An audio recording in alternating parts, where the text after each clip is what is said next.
আমি সংখ্যা তেমন দেখছি না, তবে আপনারা হয়তো মিডিয়ার মাধ্যমে আপনারা জানতে পেরেছেন বা দেখেছেন বা আপনারাই নিউজ প্রকাশ করেছেন।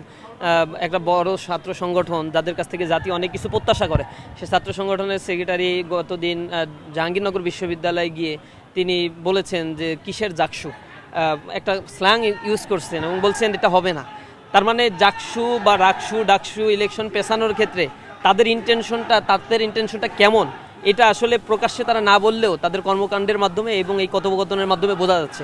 সুতরাং সেই জায়গা থেকে তো আশঙ্কা থেকেই যায় নির্বাচনের পূর্বে না জানি তারা কোনো একটা গ্যাঞ্জাম তৈরি করে অথবা হয়তো কোনো একটা কারণ ঘটিয়ে রিট করে আদালতের মাধ্যমে হস্তক্ষেপ করতে পারে, অথবা অন্য কোনোভাবে দলীয়ভাবে তাদের আন্তঃকোন্দলের ইতিহাস তো আছেই। 5 আগস্টের পরে 5 জন তাদের আন্তঃকোন্দলে মারা গিয়েছে।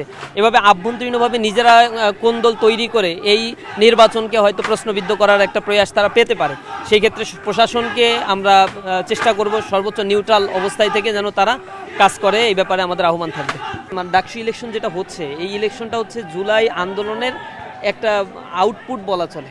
কারণ 19 সালে যে নির্বাচনটা হয়েছে, ছাত্রলীগ সেখানে ভোট ডাকাতি করেছে, এরপরে হচ্ছে ছিনতাই করেছে, সাধারণ ভিপি তৎকালীন যিনি ছিলেন নূরের উপরে একাধিকবার আঘাত করে হত্যা চেষ্টাও তাকে করা হয়েছে। সুতরাং 19 সালের নির্বাচনটা ছিল একেবারেই এক পেশে। এরপরে দীর্ঘ 5 বছর 6 বছর কেটে গেলেও ডাকসু ইলেকশনটা সম্পন্ন হয় নাই।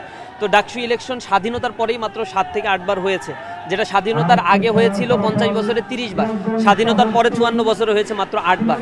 তো ডাকসু ইলেকশনটা ধারাবাহিকভাবে না হওয়ার পেছনে একটা বড় কারণ ছিল যে শিক্ষার্থীদের মধ্যে যে আস্থার জায়গা এটা সৃষ্টি করতে পারেনি এবং বিশ্ববিদ্যালয়ের প্রশাসনের উদারতার ঘাটতি ছিল এবং এই ক্ষেত্রে তারা যথেষ্ট পদক্ষেপও গ্রহণ করেনি। তো আমরা আশা করি যে প্যানেলটি ইসলামী ছাত্র শিবির দিয়েছে, জুলাই আন্দোলনে যেহেতু সবাই একসাথে কাঁধে কাঁধ হয়ে আন্দোলন করেছে, সুতরাং একতাবদ্ধ একটি শক্তি, সংঘবদ্ধ শক্তি এই জাতিকে মুক্তি দিতে পারে।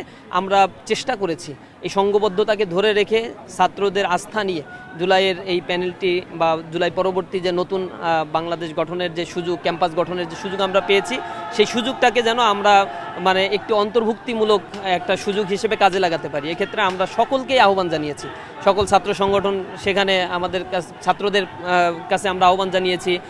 তারপরে হচ্ছে বিভিন্ন স্টেক যারা ছিল, অমুসলিম যারা ছিল, নারীদের মাঝ থেকে আমরা আহ্বান জানিয়েছি। এখানে যারা আমাদের আহ্বানে সাড়া দিয়েছে, আমরা চেষ্টা করেছি তাদের নিয়ে একটা ঐক্যবদ্ধ প্যানেল গঠন করার জন্য।